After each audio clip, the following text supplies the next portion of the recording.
What's happening, fight fans? Welcome to episode 6 of the MMA Mindset podcast. Got another Fighter Origins here, and I'm over the moon to introduce one of the best people that I've met during my MMA career. One of the most hospitable people who I've ever met, Mr. James Dixon. Thank you very much, James, for coming on today.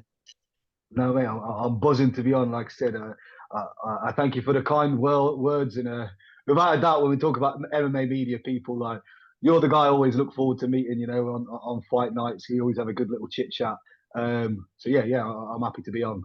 Great, yeah. I said I remember like the first time we met. It was when Melissa had fought back.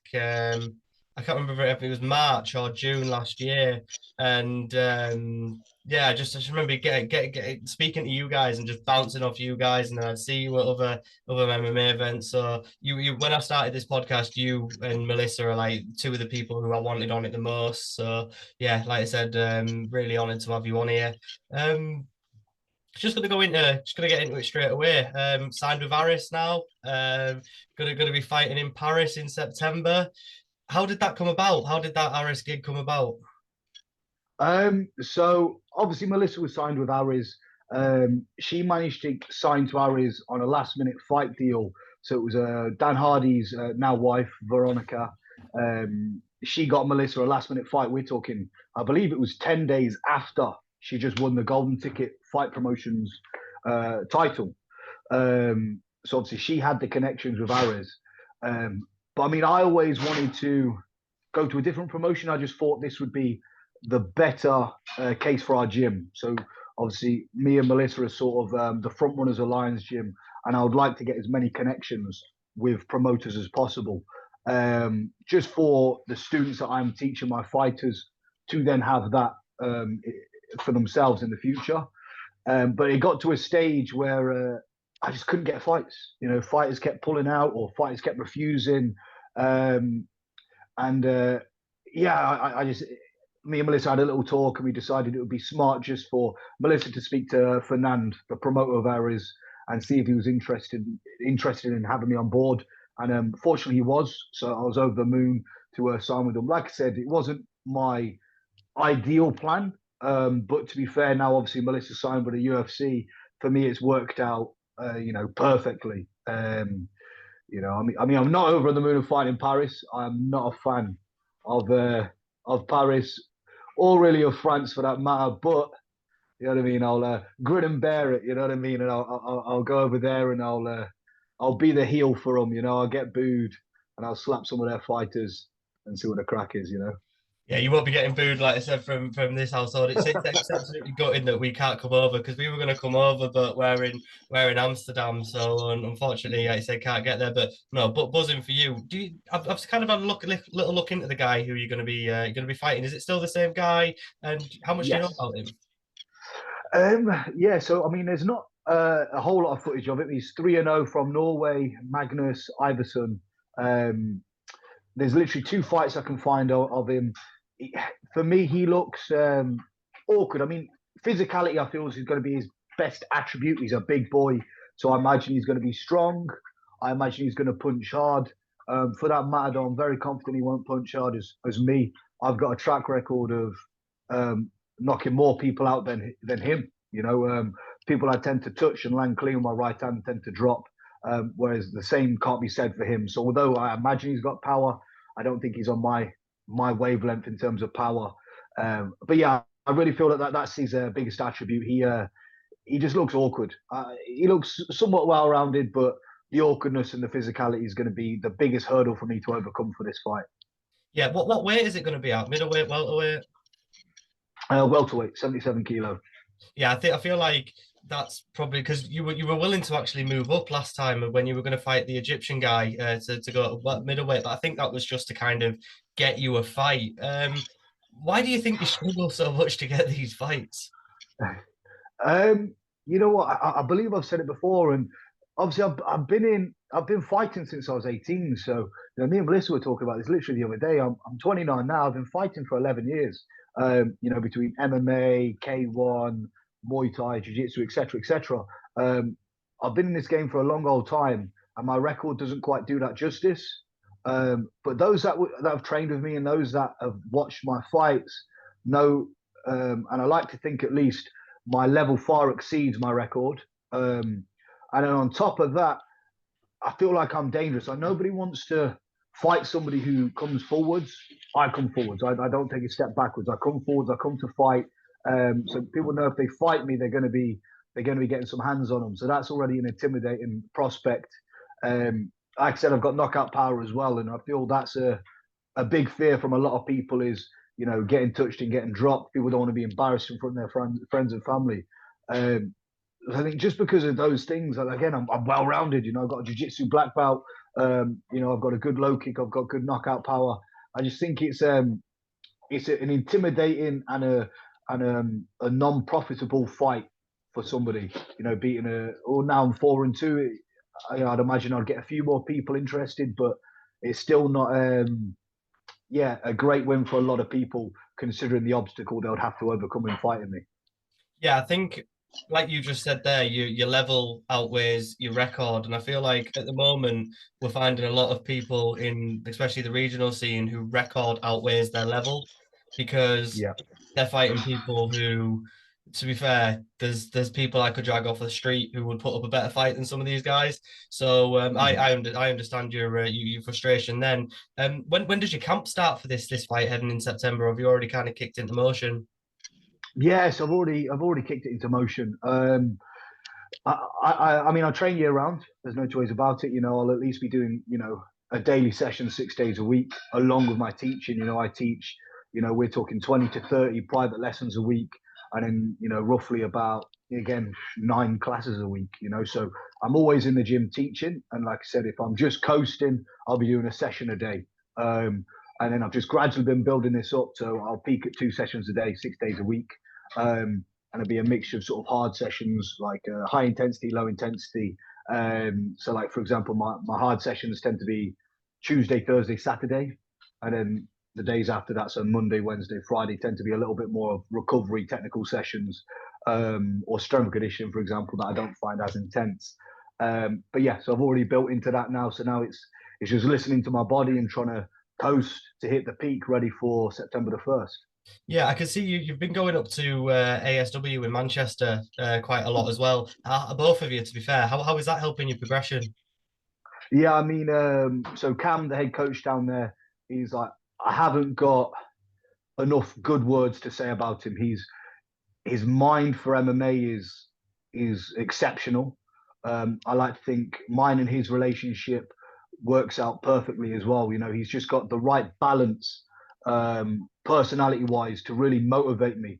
I want to impress him. I listen to him. It's just like I say, I can't pick a fault with him as a coach. And then on top of that, there's some great bodies down there as well. Like I've been getting a lot of solid working with James Power, who's a Cage Warriors lightweight, and again, like James Power is an absolute gentleman. Like as a training partner, again, got no faults for him. The drills and the sparring, it's all man. Just after a couple sessions, I already feel leveled up. So I've been going there every Tuesday and Thursday pretty much since the start of this year, and man, yeah, I'm so happy to be with those guys. Yeah, I saw James Power's last fight at Cage Warriors. I was actually there doing media, and I got to speak to him after, and he's a proper spot on bloke, and he's an absolute animal. So I can only imagine training with him is gonna sharpen those tools. Just going into the actual fight, I know it's quite a while away, but how are you seeing that fight going?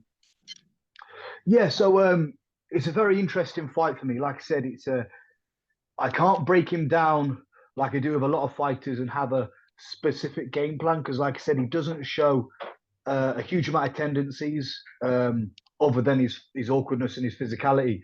Um, I know that for me, his kicks will probably present the biggest problem. So I'd like to, I mean, as I normally do anyway, come forward and put his back against the cage to restrict his ability to kick freely, but then also to give me the option to engage in the wrestle if I feel like I cannot quite gauge his rhythm on the feet. But I mean, there's no two ways about it. I'm going to come forwards. I know Errors put a €10,000 bonus up for grabs for fight of the night and performance of the night, etc. So I'm willing to get punched in the face for that €10,000.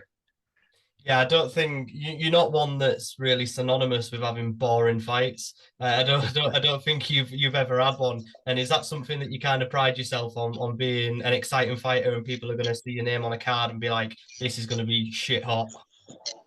You know what?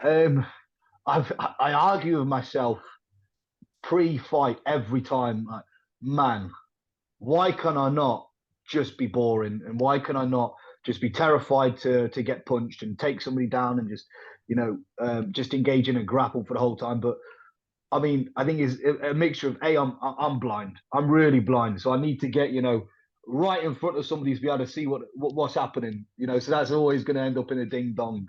Um, but also, like, I know there's just something pleasing about having a bit of a tear up with people. Again, I was telling one of my clients this morning. I've always been a performer. So in my younger days, I was doing lots of drama and this type of stuff. Oh, here she is.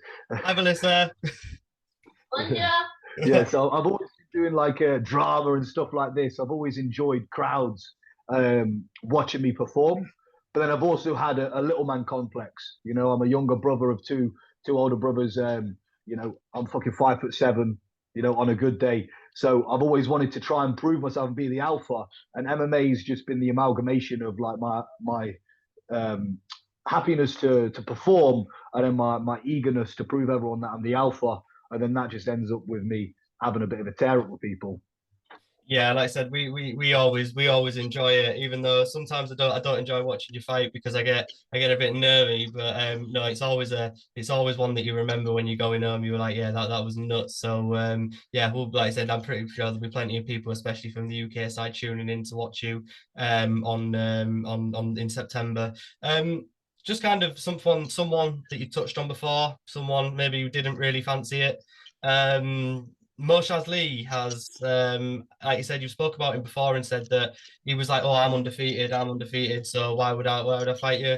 Well, he's not undefeated anymore. And like you said, is that something that, obviously, if he ever did sign for ours, something that you'd be like, "Yeah, you and me now."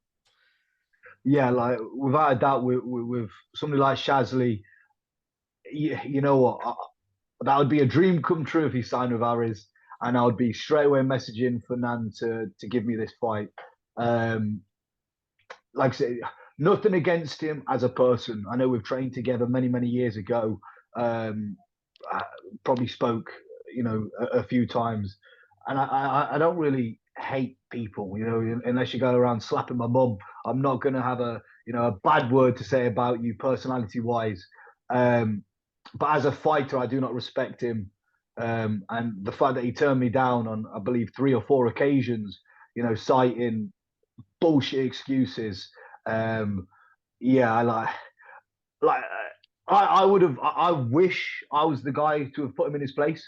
I wish I was the guy to expose him, because obviously the MMA media were blowing him up and he was loving it. And but I knew secretly what level he was on, and that he was fighting bums. I mean, it wasn't a secret he was fighting bums. But yeah, I would definitely love to have a tear up with him in the cage. But I don't know. I just can't see it happening on his end. No, like I said, I think once you've refused someone a few times, I feel like maybe it might be a pride thing after that, where it's like, no, I can't go, I can't go fight this guy. So I'm pretty sure next year you'll probably be struggling to find fights again, especially if what we think is going to happen in September happens as well. I just kind of want to touch on something that happened a couple of weeks ago that's been making a bit of, I say a bit, it's been massive. Like I've been turned into a meme by Melissa on her story. I was like, well, what's happened here?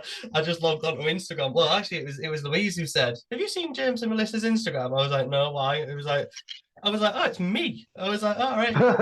So obviously there was the bantamweight tournament at GCFP, and a fight that I was so hyped up for was the Garen versus Jack fight, and it just ended shite. It was just such an unfortunate way for that fight to end. And I remember you coming in the back after, and you were saying, "Oh, well, we're going to speak to the powers that be." Any update on that? Any update on if we're getting things sorted? Yeah, so if I just give like a quick rundown of what happened. Obviously, Jack got Garen in an anaconda choke. It was probably a 30, maybe to a 45 sequence of choke attempts. Um, Now, I know firsthand Garen is very hard to tap with an arm-based choke. Um, you need a neck first to get choked. Garen's like a pencil. So there's the first thing you've got to overcome. Again, the second thing with an arm-based choke is your arm comes across your neck. You know, you need a deltoid, you need a shoulder muscle to apply to this neck. You don't have a shoulder muscle. So already there with Garen, he's a very tricky customer to tap with darts, anacondas, head and arms, etc. Um, so I knew he was relatively safe in his position, having seen him be in this position many times in the gym.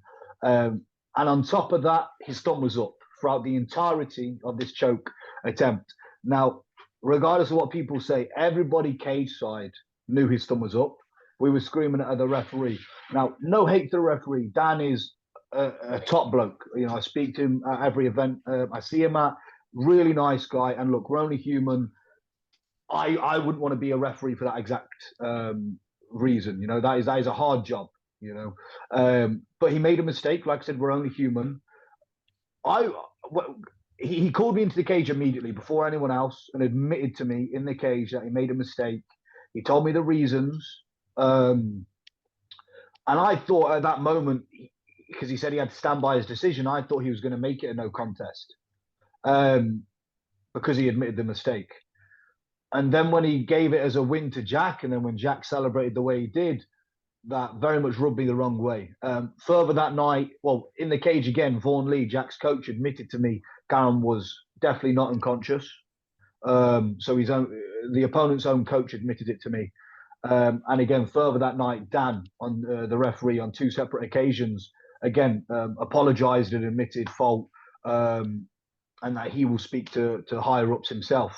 Obviously, spoke to the promoters of GTFP. They pointed me to the EMMA. I sent them an email for an appeal.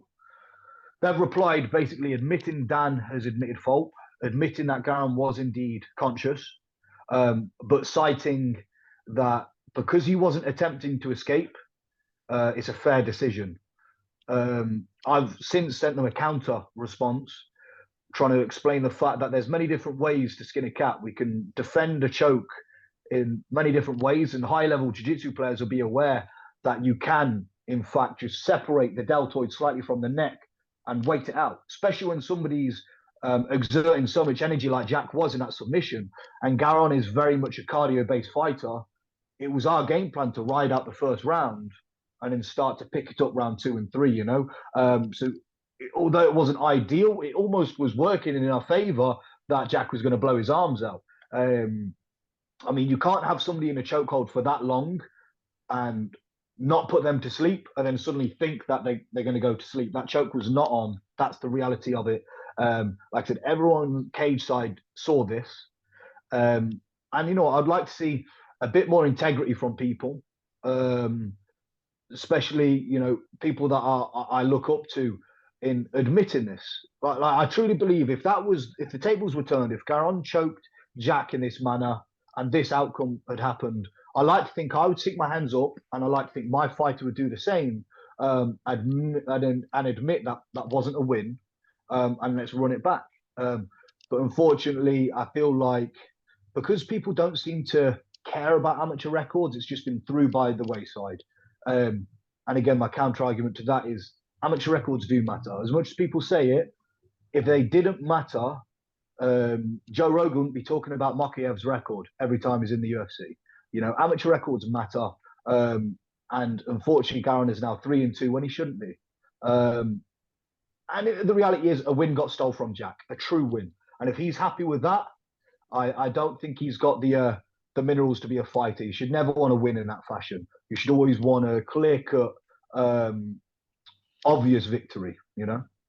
Yeah, exactly. Like I spoke to him after, and I kind of pride myself on being able to kind of ask these awkward questions that maybe a lot of the other people who do interviews in the sport won't want to ask. So I did say it looked like he didn't go out. Obviously, he believed he did at the time, and I'm not there to argue with people at the end of the day. So I kind of just had to move on after that. If he thought that was what happened, that was fine. And obviously, we went back and saw that it wasn't the case. But what kind of surprised me is the the what's the word, the assurance in himself, even after probably seeing it, that he was out. And obviously, there's been a bit of back and forth between you guys, and I just kind of want to know because I think Garen's held himself in a really, really respectable way. I feel like he's it's kind of an adage to yourself really about how he's been during this. Like, I've been checking his Instagram and he's shared a few things, but he's not been going nuts. Is that definitely something that Garen wants to get back? He wants to get that fight back with Jack again. Yeah, without a doubt. I mean, just to go off what you're saying, like Garen has really impressed me with how he's acted during this sort of altercation as such. Um, I remember when he had his first fight and he did his first ever interview, and me and Raj, the gym owner, we were not happy with how he presented himself. You know, he presented himself in almost this McGregor-esque persona that isn't truly him. And I feel like a lot of amateur fighters, Jack being one of them, are falling victim to this. You know, people need to learn to be themselves, and you don't have to be a dickhead to be liked. You can be charismatic, but be yourself. You know, and that's why I'm very impressed with Garen. You know, he's being himself now. He's being respectful. Hey, look, when we're pro and you're making big money and you're selling pay-per-views, do what you got to do to make your money. Fantastic, cool. You know, you want to set your kids up for the future. But at an amateur level, um, acting like a bellend, I feel like is massively unnecessary, and none of my fighters will ever do that. You can hear that from me. I would never allow my fighters to speak like they do, post fight interviews, and carry themselves the way they do. All of my fighters are respectful. We're true martial artists, and that's the ethos I spread from the top. But yeah, without a doubt, with uh, with Garen, we want that rematch. Obviously, we've had a bit of back and forth with Jack. He's saying that he won't do the rematch until pro ranks. Now, hey look, if that's what he wants, if that's how he wants to play it, that's how he wants to play it, right? He doesn't owe us anything. He's not contracted. He's not signed to a promotion, etc., etc. But hey, like I said, that shows your true minerals. You know what I mean? We're supposed to be martial artists. We're supposed to be fighters, and I'm just saying, if that was me or one of my fighters, we'll definitely want to run it back immediately and clear that air and call a stop to any uncertainty. Yeah, definitely, and like I said, I hoped we get to see it because it's one of the fights that I was most looking forward to on the card, and I was so disappointed that it ended that way. And like I said, hopefully, even like you said, for both of the guys, for Jack, if he truly believes that he wins that fight 100 times out of 100 to get a definitive win, or for Garen to be able to showcase exactly what he's about. So, like I said, hopefully we get that. We get that in the future. I just kind of want to move on to just some of the biggest news in the UK MMA that we've had over the past. I can't even remember how long. I don't know whether it was just because it personally affected me. Is obviously Melissa being signed to the UFC. I just it was such elation that I felt because there's not really many people that deserve it as much as Melissa does. How did that feel when you got the news that they wanted to sign her? You know what? I think Melissa was shocked because um, she still gets shocked to this day. I'm not too of an emotional person. You know, there's been a handful of times since being with Melissa that I've cried. Um, Probably our wedding being the most substantial one, right? So I don't really have a whole lot of emotion. Um, and with this moment, I think, like I said, I reacted when she told me, like, I knew it was going to happen. And I'm not even saying that. I knew she was going to sign to the UFC. I'd visualized it. I'd imagined it. I'd seen the sort of the landscape of the UFC bantamweight division, and I knew it was only a matter of time. So it honestly came as no surprise when she signed with First Round Management, and I know the caliber of fighters they've got on their roster. Um, like I said, I knew it was just a matter of time until the UFC come about. And so, you know, when she woke me up in the middle of the night and told me that I managed on the phone, she's in the UFC, it honestly wasn't a surprise. Obviously, I was over the moon. And the more I start to think about it, and like I said on my social media post, I've been a UFC fan for 15 years. You know, not a day goes by where I don't think of the UFC or maybe watch something related to the UFC. It's going to be very surreal to see, you know, Bruce Buffer, maybe Joe Rogan, Dana White, and it's just going to be mind blowing to be in that type of environment, and to have Melissa in the cage representing, herself, her gym, our family, and that's something nobody can ever take that away from. Our future kids are going to be able to tell people that their mum was a UFC fighter, and that fills me with a lot of happiness. But yeah, it was probably, like I said, it wasn't a whole lot of shock when she told me.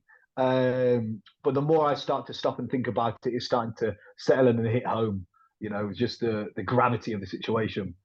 Yeah, definitely. And I don't want to talk about it too much because I want to get Melissa obviously on this and kind of get her point of view from it. But do we know when her debut is going to be on what card? Yeah, so nothing's confirmed yet. They're speculating September. Well, they told us around September.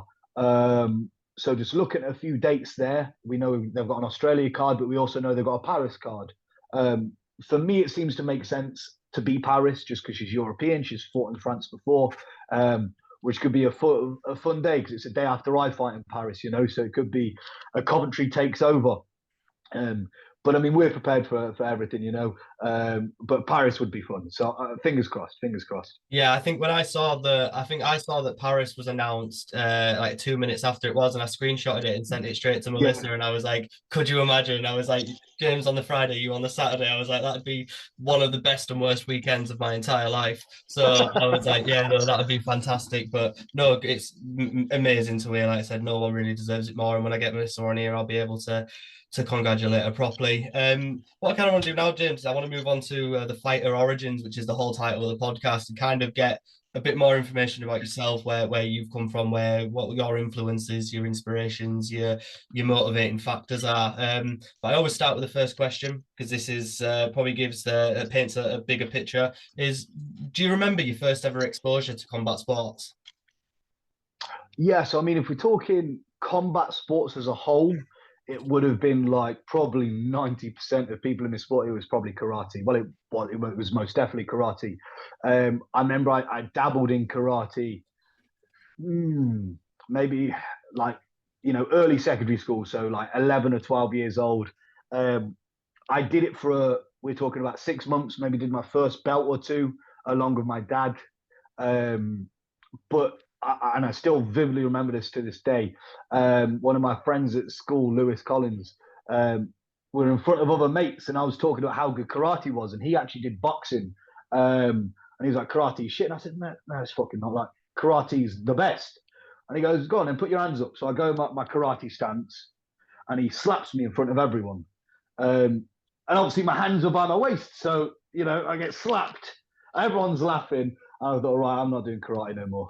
And I gave it up there and then. I realised how almost useless it was, and I just stuck with rugby for a few years. And then it wasn't until I was 15 I managed to find MMA and got the ball rolling there.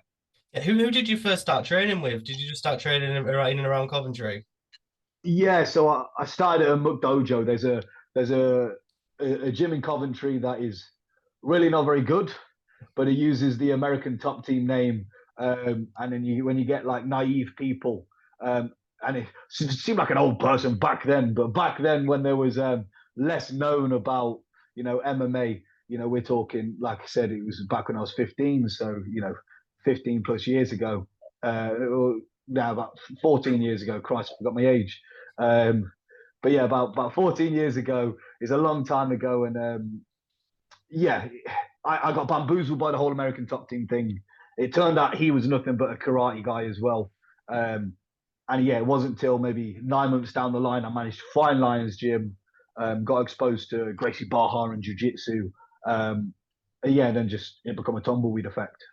Yeah, did you always know from that moment on when you first started training that this is what you were going to do? This is the life you were going to lead. Yeah, I mean, and again, like this is when people talk about stories and what is your story? Honestly, I had a very normal childhood, right? Um, my mum, my dad, they didn't split up. I got raised, in council houses. It's just a very standard childhood most people are exposed to, and a very happy childhood. I had two parents that love me. I've got two older brothers and a little sister. A great family, great life. Went to a half decent secondary school, got good grades. But I suppose what I was always worried of is being normal. Um, just being that average person. And that's, you know, all the kids around me and their parents, etc., were just normal. And I always knew I wanted to be something different. Like when I visualized careers, I remember, going to the careers office and telling the careers person I wanted to be a deep sea diver and them laughing at me. Can you imagine the careers officer laughing at me and said, maybe get more of a normal job? And I hated that. I hated the idea of normal job. And yeah, as soon as I seen MMA on TV and as soon as I did MMA, yeah, without a doubt, I knew that even if it wasn't a profession, my life would revolve around this sport, whether I'm doing a shite job just to fund the training of the sport, or now obviously making a living via this sport. This would be the center of my universe. Yeah, definitely. Like I said, it's something that's touched and changed so many people's lives around me, and it's something that I was always going through early years at school. I was always football. It's football, football. This is what you're gonna do. You're gonna play football. You're gonna watch football. And then I remember just seeing MMA from my older brother, and I was just like, yeah, I'm cool with football. I still enjoy it, but nah, this sport is just something else, and it's kind of the way I like a bit different to you. It's like when I tell people that I do MMA media, they're like, oh really, you do that? That's a bit bizarre, and that's kind of what I want because it's a conversation, it's a topic to discuss with people. So no, that's a fantastic story. What we like moving on to like when you first started watching the sport. Who was like the first few fighters that you looked at and thought, wow, look at these guys. Yeah, so I mean, I remember this was again, we're talking years ago, just Googling like random MMA fighters. This before I've even really seen an MMA fight, maybe like the odd ones on TV. I remember seeing fighters, like Czech Congo, the physically impressive fighters, and looking at them like, man, they must be hard as fuck. So that was probably like the first, look in MMA I ever got. But when it was never on TV, and like I said, Council Health, we weren't necessarily rich at our family, so we didn't have access to the sport channels to watch UFC. So I wasn't actually exposed to watching MMA until the Ultimate Fighter USA versus UK. Um, and it was on, I still remember to this day, Channel 5 USA. I had a tiny little TV, like a little box one, and I was sharing a bedroom with my older brother. So we had bunk beds, and the TV would be right above my bunk bed, the top bunk. And my brother hated MMA. My family hated MMA at the time. It was human cockfighting. I wasn't allowed to watch it. So I remember I had to sneakily like watch it, in my bedroom when it's on and nobody could see me watch it because I would get told off. And that was probably, yeah, most definitely was my first exposure to watching MMA and being absolutely engrossed with it, and then, like I said, from there, it's just become a tumbleweed effect. Eventually we got, Sky TV and stuff. And I remember recording every event, Strike Force, Bama, every event under the sun that was on TV. I would record it and watch it religiously, like a ludicrous amount. Yeah, exactly. I remember when it wasn't really on TV, and my dad used to work on computers and stuff. So there'd be an event, and he'd find it online, and he'd rip it onto a CD. So I'd have to wait like a week later after the event, and then I'd go see my dad, and he'd be like, "Yeah, I've got UFC 100 here, so there you go." And I'd be like, "Oh my God, I'm trying to not look at the results." But yeah, speaking about like Czech Congo and that, it was like fighters that captivated you when you first got into it. You like Brock Lesnar, Uberim, Vitor Belfort, just these absolute machines. And then I think once you start developing and getting into the sport, you start appreciating people like Mighty Mouse and stuff like that on the other end of the spectrum that are just such great martial artists. So yeah, I just want to go through to not the fighting aspect of it now, but when did you decide that you wanted to be a coach and you wanted to impart your skills and wisdom onto other people? Um, so when we're looking at sort of career paths, like I said, I went through school. I got to an A level, got to A levels. I dropped out of them. I didn't enjoy them, and I got to a point where like I knew my life wanted to revolve around MMA. But I was a crossroads of what I was going to do, employment wise, education wise, and I was going to go through either the army or I also applied to be a gym instructor apprentice. And if I didn't get my gym instructor apprenticeship, I was just gonna join the army. And because I knew they had a boxing program, I know they did judo, and I knew it was a physical job. I seen that was probably better than doing some sort of education I'd fail at. fortunately, I got the gym instructor apprenticeship, and then that was basically my goal. I was going to become a personal trainer, and being around the gym. Like for some bizarre reason, coaching just hadn't even cropped into my head. You know, I wasn't a martial arts coach, and I'd only trained for a couple of years. Sorry. Um, so I was going to be a personal trainer. That was going to be my career, and I was going to just train and then eventually fight. And then, you know, probably again how 90% of people start coaching. Maybe your instructor's running late, so you've got to cover their warm up. Maybe the instructor's sick, you've got to cover their class, and it just become a tumbleweed effect. I was like the front runner in our academy, you know, because I was training so much. Although I was young, I was, you know, one of the best there because I was obsessed. Um, and then, like I said, it just transpired in me teaching like a beginner's class and me absolutely loving it. And then, you know, it's like I said, it's been just a tumbleweed effect. Somebody coming to the gym, you know, asked me to do some pads. I started doing pads, and then it just become a job. You know, so I've done many sort of tedious jobs while this transition happened. You know, I've worked nightclubs, I've worked, you know, on the door. I've worked, you know, at corner shops. I've you know, done terrible what do you call it, handyman jobs, etc., etc., just to fund my training while I was building up my coaching sort of skills. And now, like I said, I'm a full time coach, and without a doubt, it's been an organic move, but the best move that's ever happened. I feel my skill set has improved tenfold since teaching because you've really got to break down the nuances of the technique in your brain, not just for yourself stylistically, but for my fighters as well. So again, talking about Garen, he's considerably different to myself. So when I might do a technique, the technique might be completely different for himself. So me as a coach, I have to adapt that and think about that, and that helps me as a fighter also.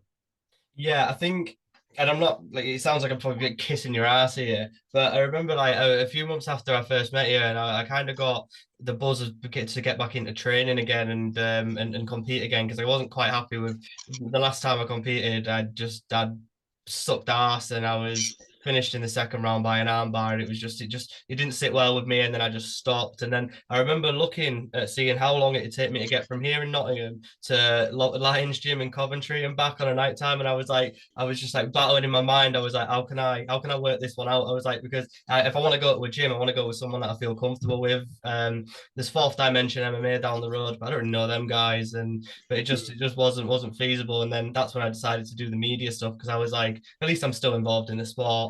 But just going back to your family, when did they kind of come round to the idea of this being your life? So my dad's a very quiet man. So I'm very confident from the day one. He's been like my number one fan, you know, but just like quietly in the background, you know. The majority of the time when I was young, I would have to like make my way to the gym, but he would sometimes drive me there. Like I said, he took me to karate way back in the day and trained along with me with karate. He's like an old biker. He was in the army. Like he's my inspiration as to why I think I really wanted to fight is because he would always tell me street fighting stories. You know, when him and his friends would get in a little bit of a fight, and of course, most sons want to be like their dad. You know, my dad was my superhero, and I wanted to be identical to my dad. So I think just with that in mind, as soon as I started fighting, my dad has always been my number one fan. So he's been accepting from day dot. My mum, on the other hand, probably, I think it was my fourth MMA fight. I'd already had maybe a couple of Muay Thai fights and stuff prior to this, but my fourth MMA fight was the first fight she actually come to. It was a funny story, actually. It was like the first fight in the night, somebody got absolutely flatlined, had to get stretchered out with like gas in air and stuff. And my mum had an absolute breakdown, apparently, you know, and got absolutely bladdered to try and get through the night. But yes, it wasn't until she was obviously accepting of it and supportive. Like my parents, like I said, I couldn't have been blessed with more supportive parents. I'm truly lucky with that. But yeah, it wasn't until the fourth fight where she started coming. And like I said, my older brother Russell, who does all the photographs and camera stuff now, he hated MMA at first, hated it. I can't remember when he come about, but now he's like, he definitely has an element of autism. I'm not a, obviously I'm not qualified to diagnose, but when Russell likes something, he knows everything, so with his cameras, knows everything. With guns, he knows everything. And now with MMA, he's absolutely spellbound by it. So he's, like I said, him and my dad are probably competitors for my number one fan. Yeah, Russ's sound. Like Russ has caught one of the best moments that I've ever had in MMA, and I've actually got it here on my on my Twitter page. It was your fight versus it wasn't Milan, it was the 6'9" guy. What was his name? Adam Horvath. Yeah, Horvath, and Russ caught me. That was December last year, wasn't it? Yeah, yeah, yeah. Hang on, we'll find it. We'll find it. He's yeah, he caught me on a thing, and he sent me a gif of me celebrating your victory, and I can't find it for the life of me. I'll have to find it later and send it to you. But it was just me going nuts, and I was so appreciative. And he took a photo of me at the last event, which is now like my profile picture that I just thought was so incredible. So no, Russ is a great guy. Um, just moving on, just a bit of a general question. Who would you say your favorite fighter is to watch at the moment? Ooh, I mean, so crikey, to watch, let's say, as an entertainment perspective, um, I'd say it's out of two, and then out of like a technical perspective, who I really look up to, will be out of two as well. So entertainment purpose, it's got to be either a Justin Gaethje or a Paulo Costa. The way these guys fight, they come forward. I like to think similar to myself, and they really. For me, they embody the warrior mentality. I don't think they've been in a boring fight, either of them. So to watch, I think it will be hard pressed to pick anyone other than Paulo Costa and Justin Gaethje. And then as like a technical analysis, I feel like it's going to be a mixture of Peter Yan and Jose Aldo. Obviously, Jose Aldo's retired now, but Peter Yan and Jose Aldo for me, again, like are masters of the sport. By maybe Alexander Volkanovski, who's creeping up there now. Like for me, Peter Yan and Jose Aldo are like god tier. Yeah, you've got some of those Aldo leg kicks as well. Like you see Yeah, that in your game, like your leg kicks. Like that's kind of what started the finishing sequence last December. Was when you came out of that second round and you were landing that calf kick, and he didn't really like that. He landed that overhand over the top, caught him, finished him pretty much as soon as you got him to the ground. But yeah, I'm kind of like I'm weird because I love the little guys. So I loved Uriah Faber's like my favorite of all time because he started that little guy movement, like the rivalry that he had with Dominic Cruz in WEC and the fights with Jose Aldo, just some of the best. So yeah, I'm a massive fan of the of the little guys. Just something that I wanted to touch on that I didn't actually touch on at the start is when we were talking about charisma, and I really wanted to actually ask you this, and it just flew out my head. Do you think that people mistake having charisma with acting like a knobhead? without a doubt, without a doubt. So, and this is the bizarre thing with charisma. I can't quite put my finger on it, but obviously people just in general life struggle to be original, right? Look at fashion, look at I don't know anything. People just copy each other, and obviously the top of the sport when you're looking at fame and fortune is McGregor. And let's be real, yeah. Bar McGregor's who the fuck is that guy line? Um, his smack talk is poor. He's got charisma. Bizarrely, he's got charisma. He's Irish. He's confident. He's entertaining fight wise, and that backs up his smack talk. But he's not a good talker. When we look at obviously again, probably the best talker MMA's ever seen. Again, nobody can argue it's Chael Sonnen, Chael Sonnen, yeah. right? So Chael Sonnen is the best. Nobody can argue that case. Um, and then you taking that away, I honestly feel you've got people that come up with, like I said, it might not be the greatest, but it's not been done before. So you're looking at your Colby Covingtons, a bit of a dickhead, but I mean, it's original. You're looking at your Henry Cejudos and your King of Cringe, or you're looking at your more organic personalities. So your GSPs, like I said to you before, the Joe Lozons. There's people like this that maybe aren't as captivating, but still they're true to themselves. So I feel like if you're going to try and have this big um, something about you. You want to be having this big personality. You either want it to be truly organic, you know, like there's no two ways about it. McGregor seems the way he acts. It seems very organic to be him. And now we've seen a lot of amateurs imitate him, and it's quite obviously a gimmick, and it looks terrible. But then if you're going to be a gimmick, go on the other end.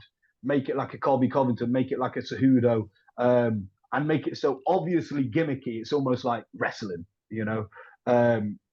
But yeah, I definitely feel like McGregor's been such a great positive to the sport, but also such a negative because so many fighters are mistaken, like you said, charisma for being just a prick, and it might gain attention, but it's normally not for the right reasons, you know. No, exactly. And I think the reason people didn't cotton onto it too much after Chael Sonnen started is because people couldn't articulate like Chael Sonnen could.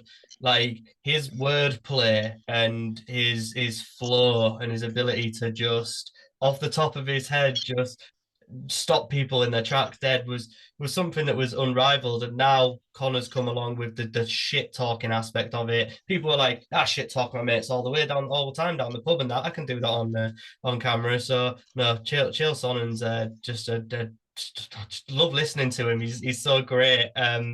Just obviously moving back onto the fighter origin sort of stuff. We saw last night Yoel Romero competing and just looking as great as ever. He looks so fantastic. And he said that he's probably got another 5 years left in the sport, so that'll put him to 52. I know you're only 29. When do you think? How long do you think your longevity will go? Um, so I mean, I love training. I love fighting. Um, I've always known that when I retire, I'm going to coach full time, and I've said it before. I truly think my biggest mark will be left in this sport via my coaching, not by my fighting. Um, I'm not going to try and convince myself otherwise. I'm not a natural athlete. I'm not like physically gifted. If you rewind the clock and see me on sports day, I was last at races, and to be at the top of this sport, you obviously need to have an amalgamation of being, physically, physically gifted, having that work rate and that dedication, and then also obviously falling into, a good gym with a coach that works hand in hand with you, etc., etc. But there needs to be work ethic, and then obviously your genetics. I've got some gifted attributes, physicality wise, but I'm not a gifted athlete. I'm fully aware of this, but I know I can work hard, and I know I'm intelligent. And to be fair, there's some attributes that people don't tend to talk about often, and that is the ability to concentrate and memory.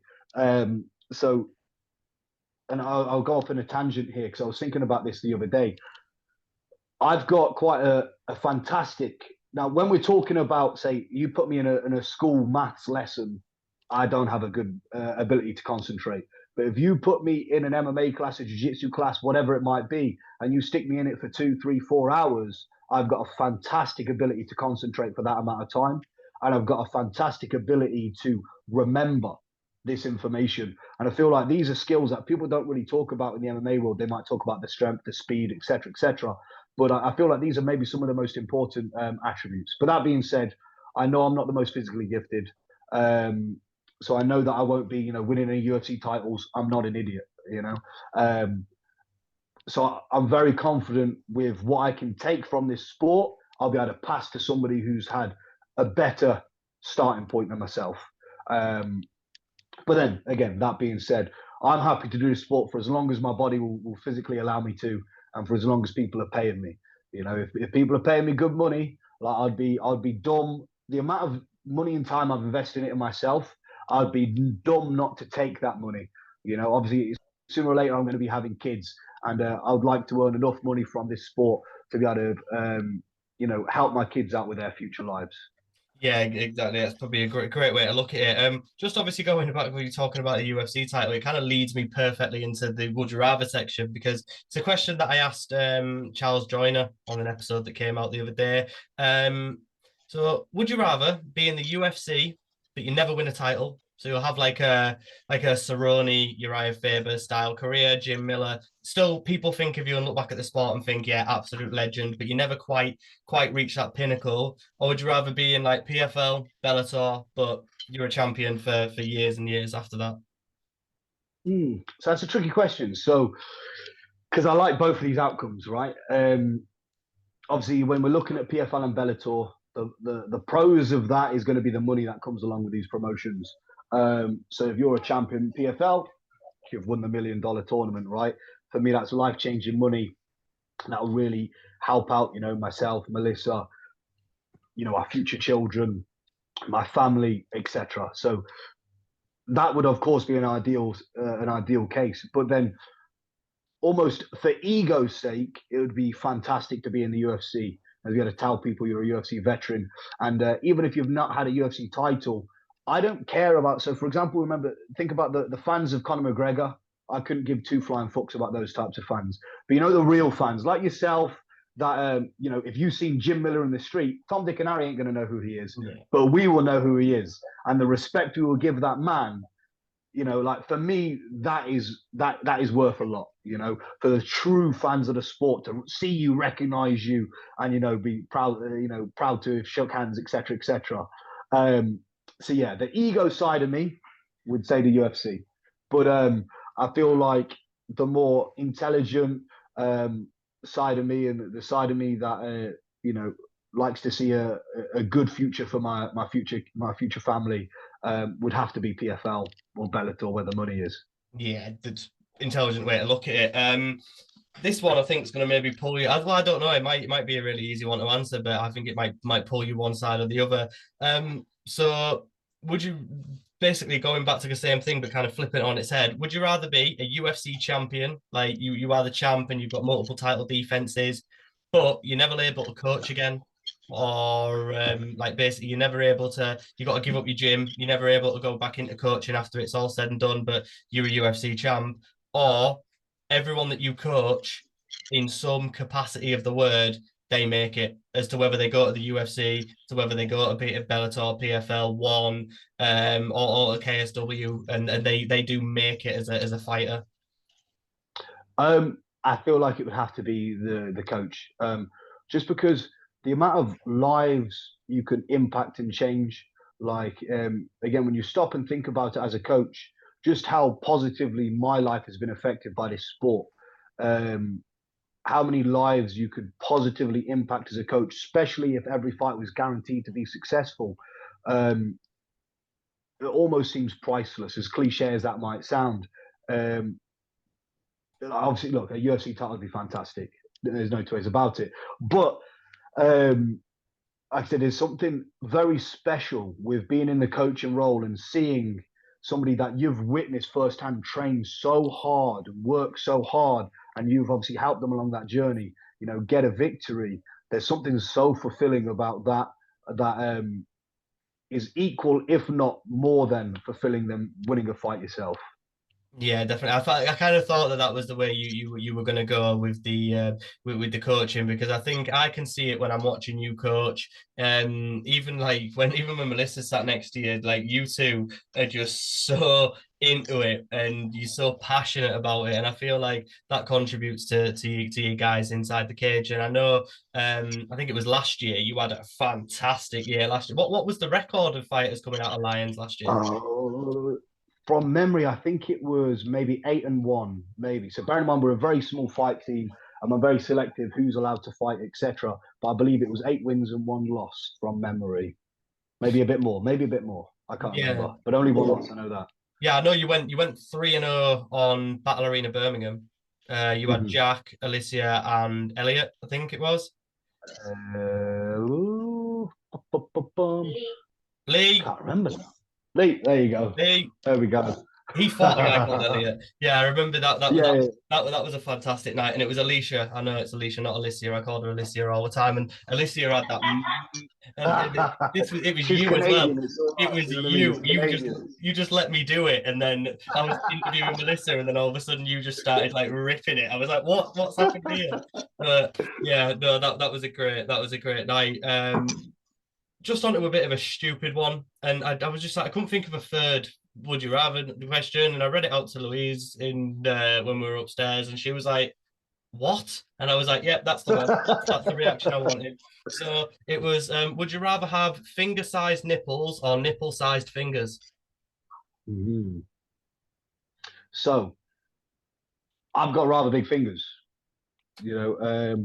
So having finger-sized nipples, very bizarre.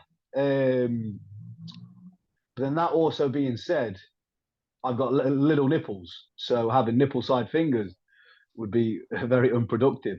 I feel like it's going to have to be the finger-sized nipples, just because you're going to need your fingers to do things, you know. Um, you know, play the old trombone and etc. And nipple fingers ain't going to quite suffice for that, is it?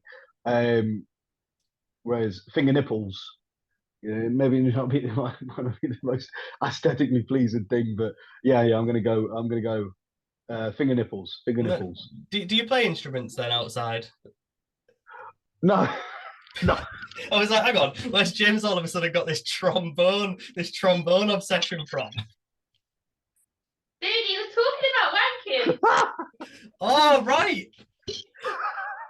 I didn't get that. That's class. That's mint. But I did once. I did once learn to play cello. Well, I was learning to play cello in secondary school. You know the old, Yeah, the cello. big violin. And, I had an angry Scottish teacher, and I was playing rugby at the time, and I broke my thumb. And then she refused to teach me afterwards because I had a broken thumb. She hated me. I mean, these fingers are not made for music. You know, they're either made for a happy woman or fighting. You know. She's gonna bat you in a minute. Oh, I'm in trouble now. I'm in trouble. I might as well keep going down. You know what I mean? Fuck it. We go down with a ship. Talking about. That's not true, Melissa. You know it's not.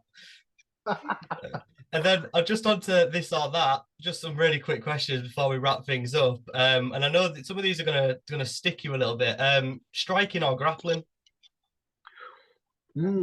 So I go through phases. At the minute, I'm very much enjoying my jiu-jitsu. We've recently had Ben Spud train at our gym quite regularly. I'm getting loads of rounds in with him, and it's really reignited a passion in jiu-jitsu. You know, playing like a kinetic chess with such a high-level jiu-jitsu player is so gratifying. But I've always enjoyed the violent aspect of striking.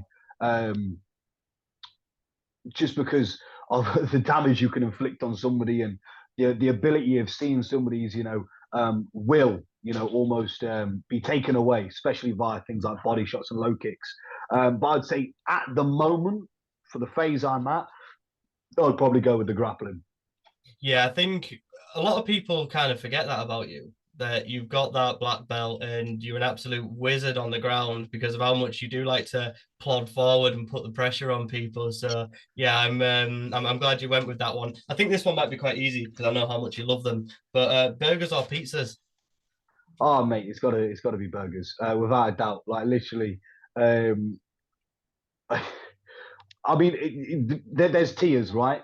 So if it isn't a smash patty, then it can fuck right off. Then I'm going to go with a pizza.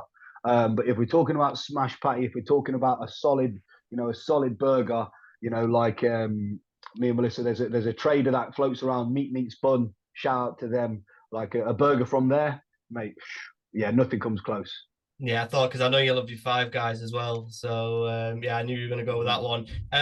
This one's one that kind of I have no idea what you're going to pick here. A beach holiday or an adventure holiday? Hmm. So now I can only imagine an adventure holiday. Well, so going off on a tangent, we talk about a beach holiday, right? I was first with Melissa, maybe 6 months into the relationship. So I take her to Barcelona for her birthday. At this moment, she's not realized how fucked up in the head I am. So when I say this, I mean, like, my life is planned to the T. I can't remember if I've told you. I know exactly what time I'm waking up. I have an exact schedule of what I'm doing from day to day in terms of how long it takes me to get from home to the gym, what I'm doing at the gym, how many hours I'm with my dogs, how many hours sleep I get, everything. Everything's worked out to the T. My timetable every day, even this interview right now, I've got it on a schedule. Everything's on a T. When I go on holiday, we follow a schedule. So we arrive at the airport, bam, whatever, 3 p.m. We're now going for a walk at 4 p.m. We're now, whatever, going to do, fuck knows, kayaking at 5 p.m. You've now got 1 hour to lay down on the beach and sunbathe, and then we're going here. So I'm not a massive fan of beach holidays just because I don't like lying down, So I would have to go with the adventure holiday. When me and Melissa, we went for our honeymoon, we got a log cabin up in the Lake District. No, the Peak District. One of the two. I get the two mixed up. One of the two. And it was fantastic. Honestly, like to be out in the middle of nowhere in a log cabin, private forest with our dogs. I couldn't think of anything better. Yeah, I'm like that. Me and Louise are going on holiday in September next year, and I've got each day that we're on holiday planned out what we're doing. And she's like, "Can you not just take it as you come?" I was like, "No, because I'll have a shit time because I'll just be stressed out." So yeah, dude, we did that. We went Edinburgh for New Year's once. I didn't plan. I was like, "Cool, I'm not gonna plan." We ended up doing nothing. We didn't even stay awake till 12 a.m. to see the new year. We went back to the hotel, went to sleep because we didn't know what to do. So the lesson learned, fail to prepare, prepare to fail. yeah, exactly, mate. Moving on, Khabib or GSP? Without a doubt, GSP. Hey, look, I respect Khabib. Recently, he's done a little bit too much talking for my liking. GSP never done this. GSP solidified his legacy by defending his belt multiple times, coming back from losses against Matt Serra. Khabib and a lot of the Dagestanis, Islam Makhachev being one of them, anger me in the sense of they win the belt and defend the belt once a year and stifle the division. So with this, I can never give him, say, GOAT status or any sort of favorable status, especially over, an MMA god like GSP. Yeah, that's like me. I remember going on like UFC Undisputed 2 games, and I'd always pick like GSP, and GSP was one of the first ever fighters that I truly fell in love with. And yeah, whilst obviously, like I said, we respect Khabib, you can't really. I think GOAT status is based a lot on longevity. That's why even though John Jones is a bastard, I still like he's been around for time and he's beaten everyone that is there to beat. So no, Exactly.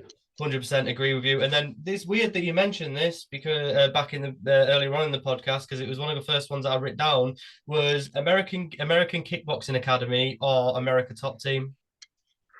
So you know what? Truthfully, they say if I had to, you put a gun to my head and I had to pick one. Crikey, I'd maybe be inclined to choose American Top Team. Just because from my outside perspective, again, I'm talking out my arse. I've never trained at either gym, so just from outside perspective, they seem to have a variety of coaches. And Mike Brown, for example, seems like a great coach. So maybe if you didn't gel with one coach, you could go ahead and find another. But truthfully, I honestly don't believe those gyms are conducive to a great successful career. I feel like gyms like Fight Ready, gyms like Team Altitude, etc., a bit more the smaller gyms are without a doubt the better facilities. Or not the better facilities, but the better gyms. Obviously, when you're looking at American AKA and ATT, facility-wise and sort of history-wise, they're untouchable. But yeah, when we look at if I had to train at a gym, I'd maybe look a bit more of a smaller gym personally. Yeah, I kind of want to go off on a little bit of a gym tangent there now. So many people going over to Thailand at the moment and training in this new Bang Tao, Tiger Muay Thai, aka up there, Phuket Top Team. Do you think it is that important to someone's career and these gyms are that good, or do you think a lot of people are doing it just to look good on Instagram? So, being a coach now for many years, I've seen students' progression. I've been on this end of it as well, feeling like the grass is always greener. So maybe you're at a gym and you just feel like the gym is the problem as to why you're not progressing and you don't look internally. How much effort you put in, how much research and sort of revision are you doing? How are you focusing on your training, etc., etc. And people end up, rather than looking intrinsically, looking externally, and almost blaming the gym and looking for a new gym, thinking it's going to have all the secrets. Champions have been made with, let's say, zero high-level sparring partners. Of course, high-level sparring partners and a high-level coach will aid a champion. But I feel like what it takes is a truly, obviously, gifted and dedicated athlete, and a truly remarkable athlete and coach relationship. For example, let's look at SPG Ireland. Not taking anything away from John Kavanagh as a coach, but I feel like his obvious relationship with McGregor is what made McGregor so successful. He's not seemed to be able to captivate such a success of anybody else. That's not taking anything away from him as a coach. He's obviously a fantastic coach, like Faraz Zahabi and GSP. But there's just coaches that are made for people.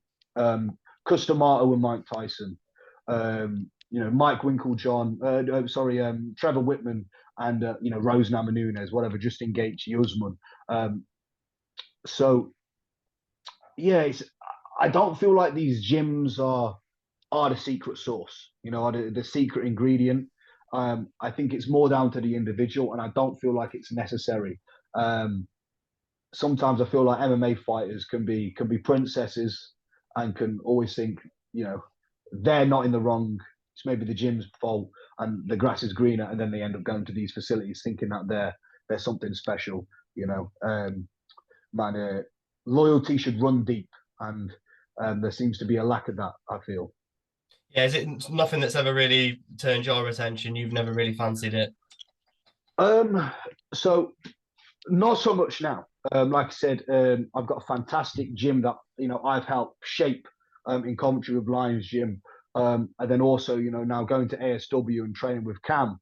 I feel like there's no area that's lacking in my training. I'm truly confident with everything.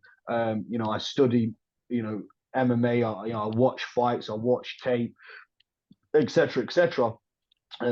Let's not forget, for example, the likes of Leon Edwards is his own head coach. You know what I mean? So your own studying and your own like revision as such can go a long way.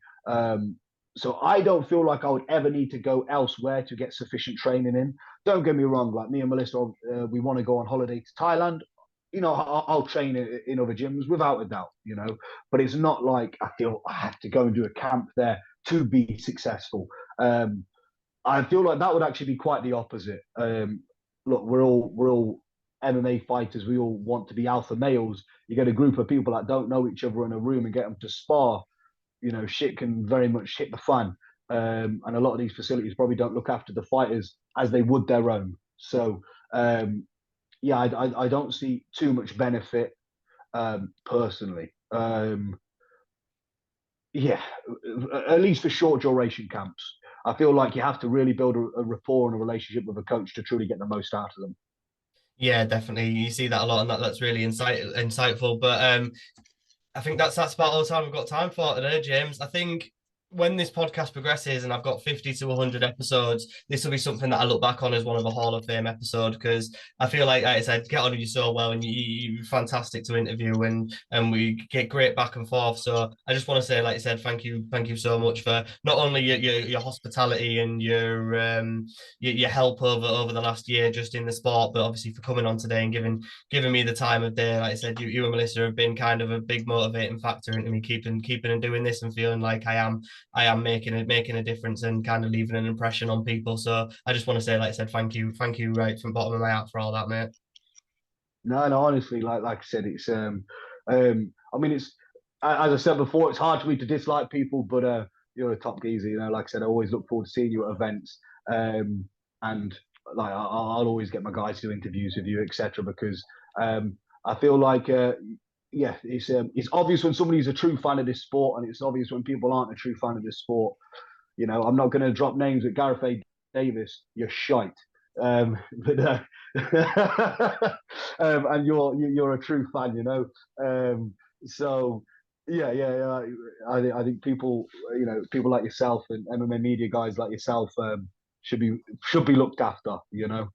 Yeah, thank you for that, mate. And like I said, I'll link all your socials. Everyone tune in on September the 1st, I think it is, for Aris on UFC Fight Pass and watch James cause some damage. But thank you for joining. I'll let you get off now, mate. And yeah, thank you so much. And you enjoy your weekend, mate. Thank you, and to you, mate.